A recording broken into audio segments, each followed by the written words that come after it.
This video is brought to you by our new channel TLDR Business. On Thursday, the UN released its much anticipated report on labour camps in Xinjiang, assessing claims of abuse against Uyghur Muslims and other ethnic minorities which China denies. Unfortunately for the CCP, who've been pressuring the UN not to release the report for the last 2 years, the UN investigation concludes that there is credible evidence of torture, possibly amounting to crimes against humanity. So in this video, we're going to look at the politics of the report's publication, what's actually in the report, and how the CCP might respond.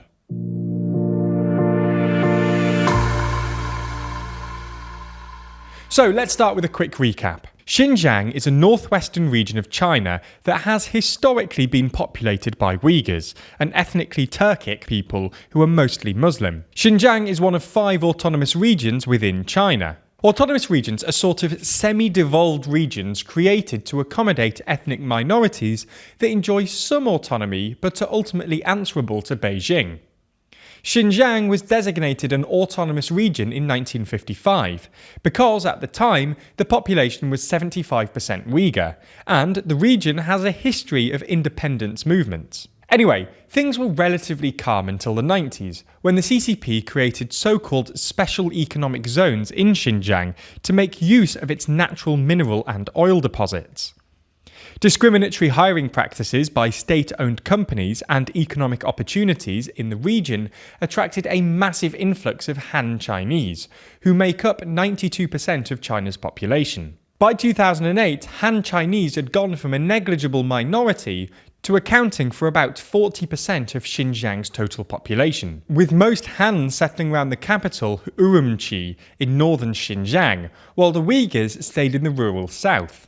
This created some tension with the Uyghurs, and beginning in 2008, a Uyghur nationalist group called the East Turkestan Islamic Movement, usually abbreviated to the ETIM, staged a series of terrorist attacks against Xinjiang's Han-dominated authorities. The most serious incident occurred in March 2014, when knife-wielding ETIM militants killed 31 civilians at a train station. These attacks scarred both the CCP and Han Chinese living in Xinjiang, and this is when the anti-Uyghur repression really kicked off. Uyghur militants were tried publicly in sports stadiums filled with more than 7,000 people, and a couple of months later, the CCP passed the so-called Xinjiang regulations, which basically gave the authorities unlimited powers. This is when the first so-called re-education camps opened up, although the programme was greatly expanded in 2017, when spending on security-related facilities rose steeply, and there was a massive jump in public security job advertisements that year. The story hit headlines a few years later in 2019, when the New York Times received an extensive leak of 400 pages of documents sourced from a member of the Chinese government relating to the camps, and kicked off again in October 2020, when a report by Adrian Zenz at the Jamestown Foundation claimed that Uyghur women were undergoing forced sterilization. We should say here that we did a video on this topic a couple of years ago, where we go into more detail behind the original allegations and the history of Xinjiang, so if you want to know more, go watch that.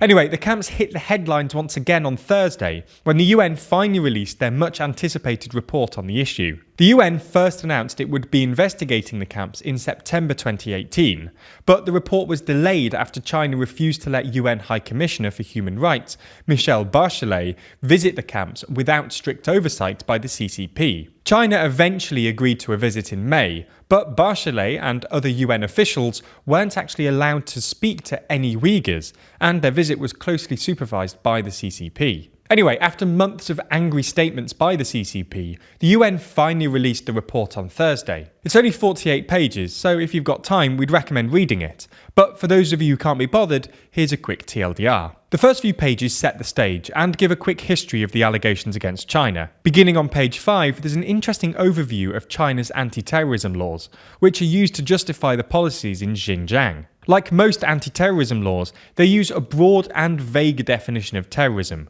which includes anything that might, quote, create social panic. Perhaps more worryingly, the definition of religious extremism includes, quote, extremes of thought, and possible signs of this extremism include resisting current policies and regulations, resisting government propaganda, and refusing to watch normal movies and TV networks. Unsurprisingly, this part of the report concludes by noting that China's anti-terrorism legal system is prone to subjectivity and expresses, quote, significant concerns about its compliance with international human rights law. The next 30 pages or so, beginning on page 11, go over the UN's human rights concerns. The report splits this section into 4 parts: imprisonment and other forms of deprivation of liberty, conditions and treatments in vocational education and training centres, other human rights concerns, and issues of family separation and reprisals. Let's start with imprisonment and other forms of deprivation of liberty. The UN report notes that, under international human rights law,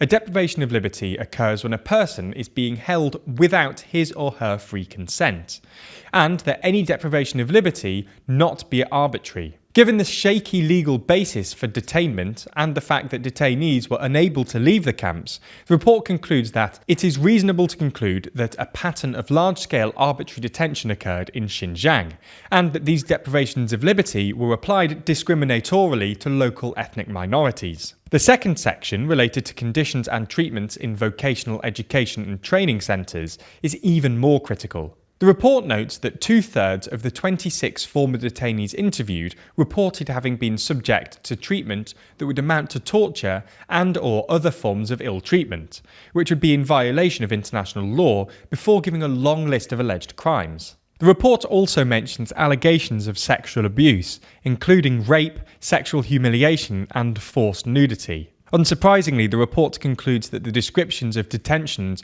were marked by patterns of torture. The third section, Other Human Rights Concerns, mostly talks about concerns over religious expression, noting that Chinese authorities have banned various Islamic practices in violation of the right to freedom of religious expression, including hijabs and, quote, abnormal beards, and destroyed various Islamic buildings. The report also expresses concerns that the massive surveillance system set up to monitor the Uyghur population might be in violation of the right to privacy. Perhaps the most glaring part of this section relates to so-called family planning. Beginning on page 32, the report describes how Uyghur birth rates have fallen conspicuously fast, concluding that there are credible indications of, quote, coercive measures implemented by the Chinese government, included forced sterilisation and IUD placements. The fourth section, on family separation and reprisals, describes how over 10,000 Uyghur people have apparently disappeared, with family members unable to obtain information about their whereabouts. While refusing to disclose their whereabouts, the Chinese authorities claim that most are, quote, living a normal life,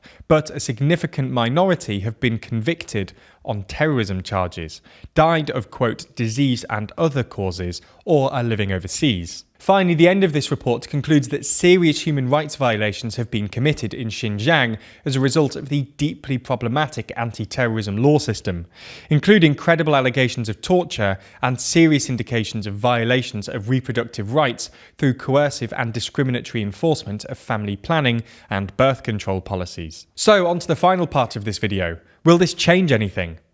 Well, China has shrugged off criticism of Xinjiang thus far, so probably not. But it's worth noting that the UN is the CCP's international forum of choice, so the report might carry more political weight in Beijing.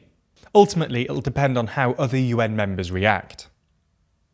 Last week, we launched a brand new TLDR channel all about business and how it interacts with politics, people and society. We have 4 videos on the channel at the moment, including a deep dive into if TikTok is a Chinese propaganda tool and if Trump was right to ban them, as well as a video on the lawsuit between Musk and Twitter, and the secret economics of porn, where we find out about the 2 household names who control the whole industry.